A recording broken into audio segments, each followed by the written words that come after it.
그렇다면 이 길은 어떨까요? 고층 빌딩들이 들어서면서 무섭게 변하고 있는 서울의 한 번화가. 반경 1km 안에 프랜차이즈 빵집이 몇 개나 되는지 눈으로 확인해 봤습니다. 조금만 걸어가도 어렵지 않게 만나는 유명 빵집들. 여기서 살아남는 일도 쉽지 않아 보입니다. 그러다 보니 폐점한 빵집도 눈에 띕니다. 걸어서 5분 거리에 동네 빵집을 빼고도 프랜차이즈 빵집만 5개나 됩니다. 제한을 너무 하면은 힘들다고 하지만은 사실은 이제 무분별하게 생겨버리면은 다 같이 망하는 거거든요. 뭐 하나 잘 된다고 자기네끼리도 경쟁을 해서 자기네끼리 망해버릴 수도 있거든요. 그러니까 이런 건 사실은 정부에서도 시급한 대책이 좀 필요하고 저희도 이런 부분에 대해서 사실은 심각하게 좀 검토 중에 있어요. 그래서 거기에 최근 일부 프랜차이즈 가맹본부의 갑질과 창업자의 부도덕한 행동이 사회 문제가 되기도 했습니다. 회장직에서 물러나고 공정거래 위반에 대한 검찰 조사에 성실히 응하겠습니다. 일련의 사건들은 점주들에게 직격탄이 되기도 합니다. 이런 현실에서 새로운 길을 선택한 사람들이 있습니다. 지난달 오픈한 피자집. 조금씩 해갖고 하나씩 네네. 분량해갖고 네. 크림하고 토마토. 토마토 하나씩 할 것 같은데. 두 개 다. 개점을 앞두고 주방에 모인 사람들은 모두 다른 지점 주인들. 함께 메뉴를 개발 중입니다. 네. 제가 한번 해보겠습니다. 이들은 한때 같은 피자 프랜차이즈 가맹 점주들이었습니다. 하지만 프랜차이즈 운영의 문제를 개선하고 싶어서 최근에 독자적인 피자 브랜드를 만들었습니다.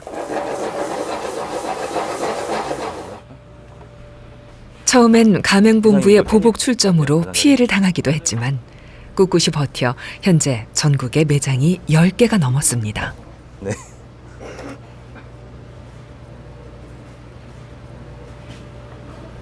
예전에 가맹본부에 제안했다가 퇴짜를 맞았던 세트 메뉴. 이제야 뜻을 모아 완성했습니다. 가맹 점주들끼리 협동조합으로 모였기 때문에 내가 의견 개시도 자유롭게 할 수 있고 거기에 대해서 뭐 억압적인 게 아닌 그냥 서로 받아들이고 아 이게 좋으면은 서로 공유할 수도 있고 이런 게 현재로서는 좋은 것 같아요. 이거 똑같이 가져가서. 네, 한국자요. 프랜차이즈 영업 3년 만에 신용불량자가 될 수밖에 없었던 이 집의 주인 허정재 씨. 그는 일찌감치 자영업의 꿈을 품고 착실히 직장 생활을 하며 4억을 모아 프랜차이즈 사업을 시작했습니다. 처음에 1년까지는 괜찮았어요. 그러니까 2015년 뭐 상반기까지는. 근데 이제 하반기 넘어가면서부터 매출이 많이 떨어지기 시작했죠. 아무래도 이제 변화하는 이 요식업계, 이제 외식업계 변화하는 트렌드를 저희 가맹 본부에서 따라가지 못했던 부분, 그다음에 작년에 있었던 이제 경비원 폭행 사건, 그 이후 그 폭행 사건이 굉장히 컸죠, 타격이. 그 이후부터 매출이 뭐 엄청나게 많이 빠졌으니까요. 그 이후로 실질적으로 폐점까지 이어졌던 매장들이 굉장히 많았던 걸로 저는 알고 있습니다. 문제가 가맹 본부의 이미지 실추였음에도 지원은커녕 어려운 사정을 봐주지도 않았습니다. 가맹점을 시작할 때 본사에 이제 내는 돈이 있어요. 물품 보증비라고 있습니다. 저 같은 경우는 이제 2천만 원으로 설정이 돼 있었고 그 2천만 원을 주고 들어갔었는데 일단 영업이 안 되다 보니까 식자재를 낼 수 있는 돈이 없는 거죠. 그래서 그 물품 보증비를 뭐 하나 이제 뭐 처음에는 뭐 500만 원 쌓이고 1,000만 원 쌓이고 그래서 그 2천만 원이 가득 차게 된 거예요.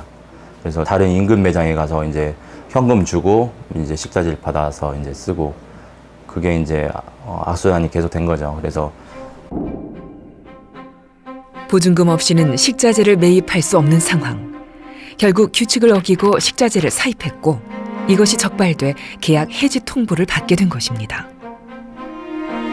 가맹 해지 통보를 제가 2월 초에 그러니까 명절 전에 받았어요. 설날. 그 다음 날인가 무작정 그러니까 명절 전날이었을 거예요. 무작정 서울로 상경을 했어요. 표도 없었는데 어떻게 정말 우여곡절 끝에 표를 얻어가지고 서울로 올라가서 무작정 그냥 여기 회장님을 만나 뵈야겠다. 그래서 사정 이야기를 해야겠다. 끝내는 회장님을 못 만나고 다음날, 아니 그날 밤에 이제 내려왔습니다. 그렇게 해서 아무튼 정말 모든 걸 다 잃었다라는 느낌, 전 재산을 다 잃었다라는 그런 참담한 심정으로. 사업이 잘 되는 매장의 경우엔 또 다른 이유로 본사와 갈등을 일으키기도 하는데요. 처음 시작할 때는 배달만 하는 매장이 있었어요. 10평 정도 해서. 근데 이제 막 잘 되고 하니까 이제 좀 큰 데로 옮기셔라. 그래서 아니 지금 장사 잘 되는데 굳이 옮겨야 되냐.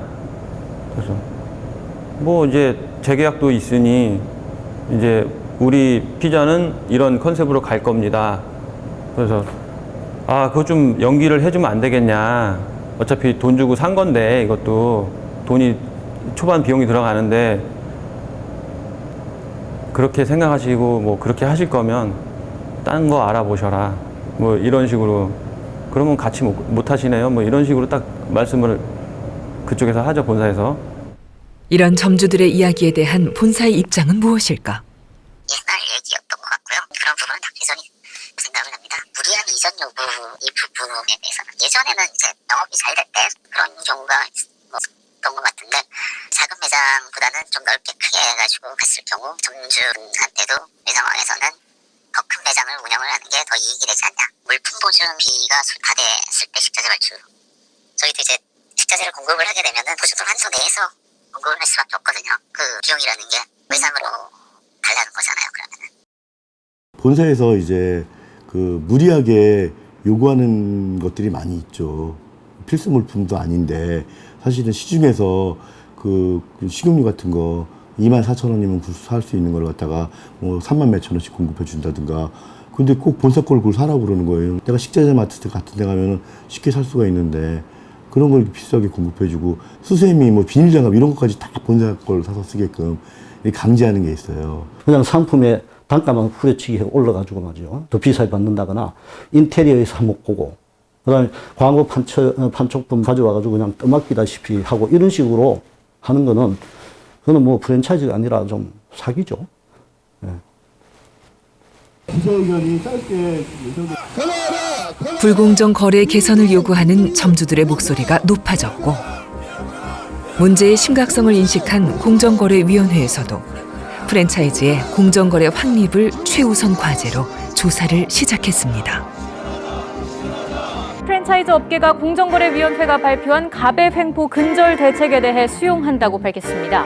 다만 외식업 50개 프랜차이즈 본사 조사에 대해서는 연말까지 유예해달라고 요청했습니다. 재벌 기업에게 했듯이 저희에게도 자정과 변화할 수 있는 시간을 주시길 간곡히 부탁드립니다.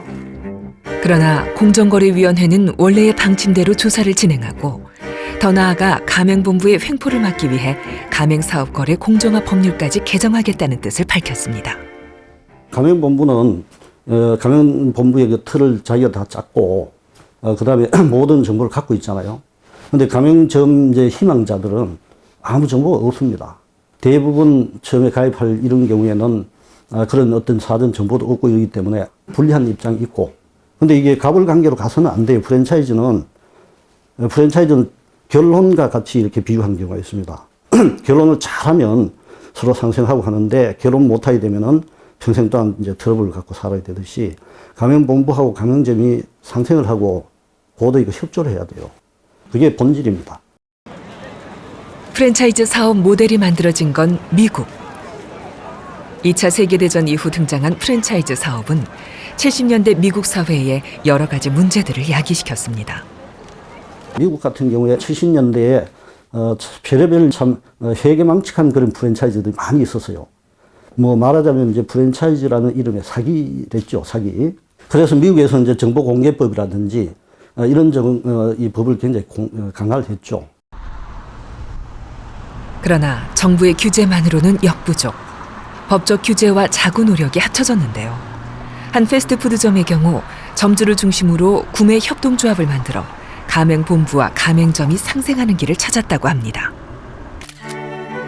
그런가 하면 전통시장과 대형 쇼핑몰이 맞서는 대신 공존의 길을 찾은 경우도 있습니다. LA 가면 LA 길모아 파머스 마켓이라고 있어요. 파머스 마켓이 일종의 전통시장인데 그런 업체가 이제 장사가 좀 안 되니까 그러면 그 집 바로 옆에 그로브라는 그런 현대 쇼핑몰을 유치를 하는 겁니다. 유치를 해가지고 그렇게 해서 두 개가 서로 보완 쪽으로 가는 거죠. 그러니까 현대 명품이라든가 이런 제품들은 그 쇼핑몰에서 사고 그 대신에 이제 먹는 거, 특히 이제 수공예품 같은 거, 혹은 예를 들어서 뭐 농산물 이런 거는 이제 전통시장에서 사는 거죠. 그 전통시장 주차장도 공유를 하고 또 복합 쇼핑몰 주차장도 서로 공유하면서 상생적으로 해서 이제는 유명 명소가 돼서 뭐 관광 가이드북에 늘 올라가는 그런 좋은 명소가 되어 있거든요. 뭐 이런 것들도 서로 협력을 싸우지 않고 협력하는 하나의 프로그램이 될 수가 있고요. 우선 소상공인을 육성하고 보호하는 정책이 급선무입니다. IMF 이후로 급속하게 자영업자들이 늘었습니다. 늘어가지고 숫자로는 한 600여만 명이 되고요. 전체 경제활동 인구의 28%에 해당되는데 이 수치는 미국 같은 경우에 자영업자들이 전체 경제활동 인구의 7% 있는 것에 비해서 4배나 많습니다. 더 큰 문제는 여기에 대형 유통업체들이 들어서게 되면은 또 우리나라는 들어서는 데 대한 규제가 없습니다. 그렇기 때문에 지난 1월에 그 유통산업법 개정안을 발의를 했습니다. 1만 제곱미터 이상의 대형 쇼핑몰이 이렇게 만약에 건설 허가를 갖다가 요청할 경우에는 지방자치단체장이 주변에 있는 어떤 중소상공인들에 대한 피해에 대한 조사를 해서 건축허가가 나기 전부터 그 문제에 대한 판단을 내릴 수 있도록 그렇게 규제를 하는 것입니다. 현재 자영업과 관련돼 발의된 법안이 총 48건, 철회되거나 폐기된 5건을 제외하고 43건이 계류 중입니다. 그중에서도 우선순위에 올라있는 가맹사업의 공정화 관련 법안 역시 34건이 계류 중입니다. 이처럼 소상공인의 절박함에 비해 법 개정이 더딘 이유가 뭘까요? 가맹사업법 개정안이 한 34건 정도가 현재 국회에 계류 중인데요. 법안심사소위원회에서 위원 한 사람만 그 법안의 통과에 대해서 반대를 하면은 사실상 지금 상임위 통과가 어렵게 되는, 봉쇄되는 그러한 지금 현실이기 때문인데요. 이러한 본사의 갑질 문제는 사실 경제적인 부분을 넘어서 사실은 우리 가맹점주들의 생존권까지 위협할 수 있는 굉장히 심각한 사안이라고 보고 있고요. 우리 사회의 정의를 위해서도 이 부분은 반드시 우리 모두가 해결해야 될 과제라고 생각합니다. 약육강식의 거대한 틀 안에서 소상공인들은 스스로의 힘으로 버텼습니다. 때로는 카페를 살리는 일에 손님들이 직접 나서기도 했고 그것이 새로운 카페 문화를 만들기도 했습니다. 이제 넉넉고 있으면 안 되겠다고 손님들이 되게 자발적으로 도움을 주셨어요. 같이 움직이자. 그래서 손님들이랑 같이 대책회의도 하고 손님들이 할 수 있는 일, 우리가 할 수 있는 일 그런 것들 구분지어서 활동하기도 하고 했었습니다. 때로는 프랜차이즈 업체와 경쟁하기 위해 출혈을 감수하면서 가격 경쟁과 서비스 경쟁으로 눈물겨운 신화를 쓰기도 했죠. 정리 포인트 이런 것들은 타의 추종을 할 정도로 손님들한테 베푼다. 싸게 파는 것도 막 이렇게 소문이 나잖아요. 그때 당시에는 너무 많이 베풀어서 손님들이 이렇게 줘도 뭐 남나 할 정도로 그때 당시에는 제가 이렇게 프랜차이즈를 대비한 그런 벤치마킹이었거든요. 아무리 어렵다 해도 다른 활로를 찾지 못한 사람들은 창업의 꿈을 안고 다시금 이 험난한 길 위로 뛰어듭니다. 그래서 오늘도 또 새로운 매장이 희망을 품고 문을 엽니다. 긍정적으로 볼 수밖에 없죠. 그래야지 저도 잘 해내고 이겨 나갈 수 있으니까요. 네. 프랜차이즈에 대한 걱정은 안 할 수는 없죠. 그래서 한편으로는 걱정이 되지만 그런 거 이겨내고서 이제 시작을 해보려고 합니다.